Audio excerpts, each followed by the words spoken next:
Olá, seja bem-vindo.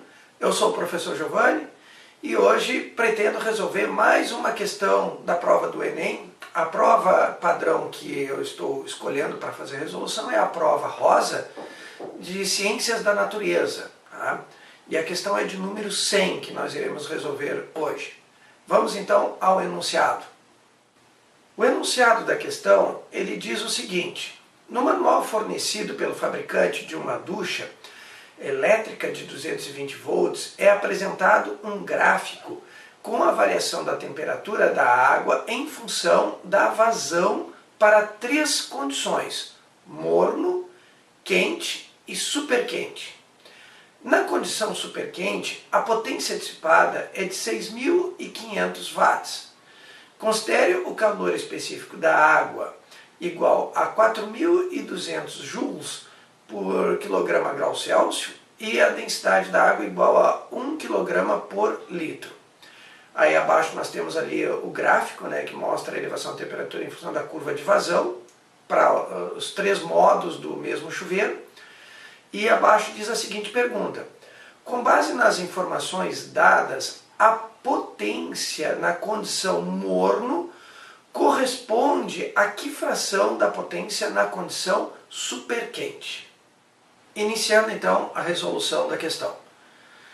Bom, de acordo com o que ele mostra no gráfico da questão, nós precisamos nos deter apenas em duas curvas desse gráfico. A curva 1, que representa o modo morno do chuveiro, e a curva 3, que representa o modo 3, que é o superquente. Tá? Então, de acordo com o enunciado, o que nós precisamos agora fazer é a razão entre as duas potências dos dois modos, o morno, que é a potência P1, pelo superquente, que é a potência P3. Bom, como por definição nós sabemos que a potência ela é a razão entre a quantidade de energia dissipada no tempo, então nós podemos abrir tanto em cima quanto embaixo, né, a energia, que aqui no caso é a quantidade de calor, dividido pelo tempo no modo 1 e depois para o modo 3. A gente pode pegar também essa fração aí embaixo e passá-la invertida, multiplicando. Então nós vamos ter ali a Q1 por ΔT1 multiplicado por ΔT3 dividido por Q3. Bom, continuamos. A próxima etapa agora é essas quantidades de calor. Como o chuveiro que ele faz é apenas aquecer a água, então essa quantidade de calor é a quantidade de calor sensível, que basicamente a gente pode substituir pela massa, multiplicado no calor específico da substância, vezes a variação de temperatura, tanto para o modo 1 quanto para o modo 3, que é o que vocês veem nas duas frações, uma em cima e outra embaixo. Tá? Bom, no caso, como nós temos presente para os dois modos a mesma substância, que é a água, isso nos facilita bastante, porque nós podemos eliminar os calores específicos. Né? Então, trata-se da mesma substância, não é necessário. E passamos para a próxima etapa, a massa.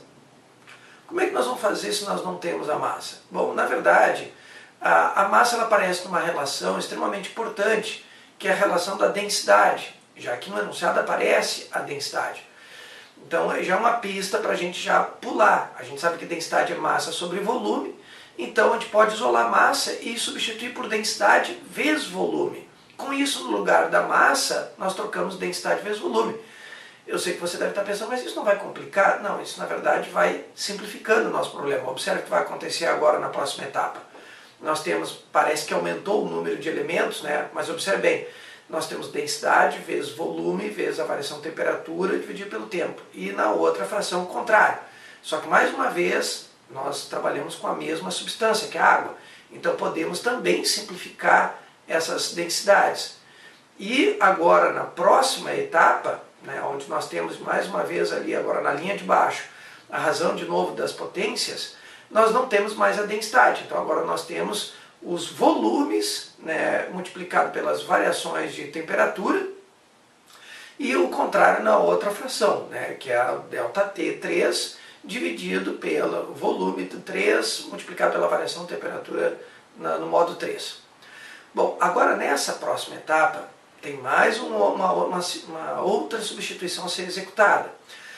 Observe que a gente observa na equação esses dois elementos, o volume, tá, e o intervalo de tempo. A gente sabe, por definição, que o volume dividido pelo tempo, isso representa para nós a vazão, tá? Que mais uma vez aparece isso também na questão. Então, e note que essa vazão, esse volume pelo tempo, tanto aparece na primeira fração, quanto aparece na segunda, só que invertido. Então o que nós podemos fazer é substituir essa razão entre volume pelo tempo por vazão em cima, e no caso, como é volume e em cima tempo, botar vazão do outro embaixo. E aí então nós vamos ter a próxima etapa desta forma. A vazão do modo 1 multiplicado pela variação de temperatura do modo 1, dividido pela vazão do modo 3, multiplicado pela variação de temperatura do modo 3. Caramba, dá trabalho, né? Mas é isso aí. Seguimos ainda.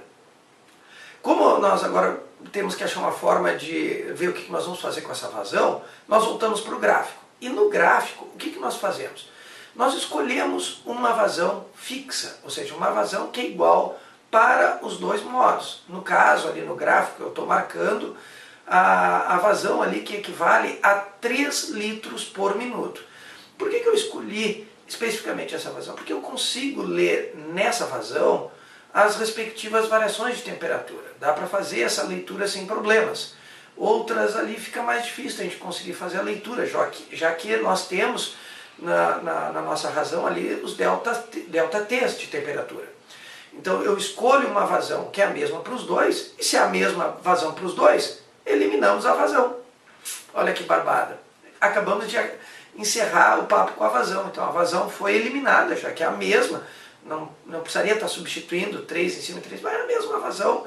Eliminamos ela e ficamos apenas com as variações de temperatura. E mais uma vez voltamos lá para o gráfico. Então para a variação de temperatura do modo 1, nós temos ali 12 graus Celsius.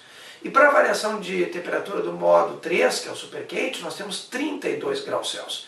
Então, substituindo na minha fração, nós vamos ter 12 por 32, simplificando 3/8.